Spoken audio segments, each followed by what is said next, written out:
All right, today we're going to talk about a totally different way to think about your garden. Forget the endless spraying. We're going to dive into how to build a garden that literally takes care of itself. It's all about creating a resilient, balanced little world out there. So let's get right into it. Okay, picture this. You walk out to your garden, coffee in hand, feeling great, and then you see it, aphids all over your prize-winning roses. Or something is just chewing your kale to bits. What's that first immediate thought, that gut reaction? For a lot of us, it's the same old reflex.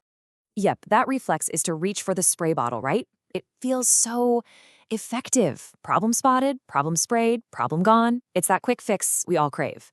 But, and this is a big but, that quick fix has a hidden cost, a long-term price that you might not see right away. And that brings us to what some people call the empty restaurant problem. See, when you spray that pesticide, you're not just nuking the bad guys. You're also taking out all the good guys, the beneficial insects that were eating the pest for you. And here's the kicker. Pests, they bounce back way faster than their predators. So they return to your garden, and what do they find? A place with zero natural enemies. It's like an all-you-can-eat buffet, a completely empty restaurant, just for them. And that, well, that can lead to an infestation that's even bigger than what you started with. So, you're really at a crossroads here. You can stick with the old way, which is basically declaring all-out chemical warfare on your garden. It's a constant fight, it's high maintenance, and it's just a temporary fix. Or there's the resilient way. This is all about balance. It's about working with nature, not against it. It's about becoming an ecosystem manager, and you know what? It leads to long-term health with way less effort.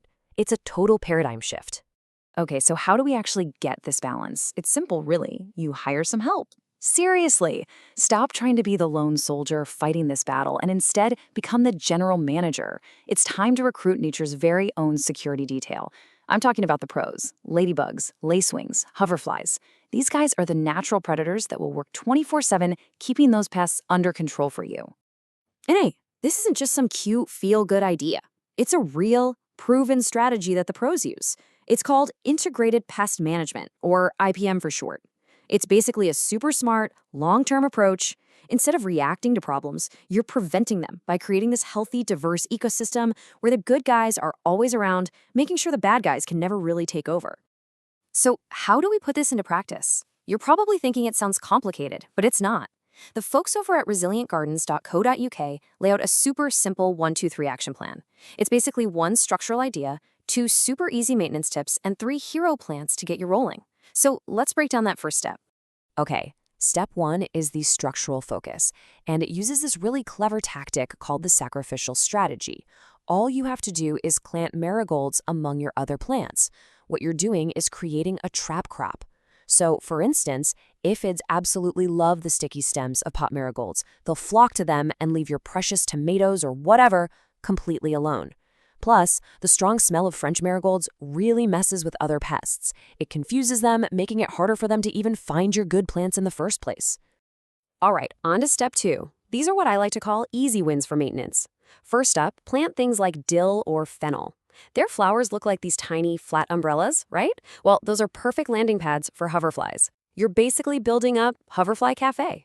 The adults pop in for some nectar, lay their eggs, and then their babies, the larvae, hatch and just go to town on any aphids they can find.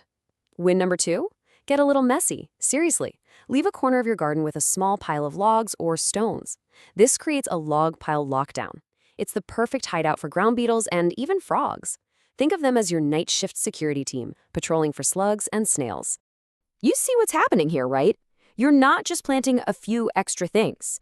With every one of these steps, you are literally building a 5-star, all-inclusive resort for your garden security team. You're giving them food, shelter, everything they need to do their job, which is protecting your garden.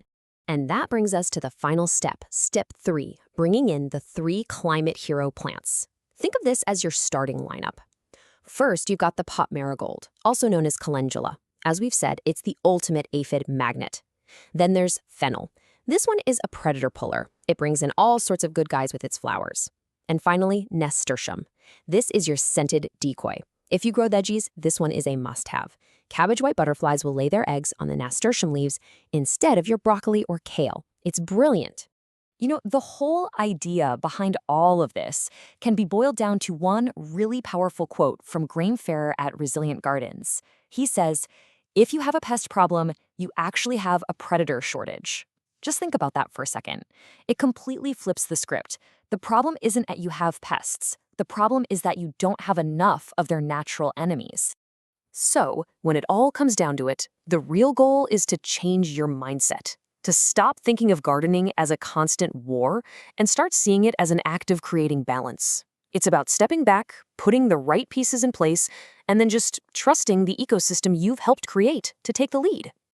So I'll leave you with this one last question to chew on. What if the very first step to a healthier garden isn't about removing something, but about adding something? It's a pretty powerful thought, isn't it? And the best part is, you can start right now. The action is so simple. This week, just go plant one marigold. That's it. See what happens.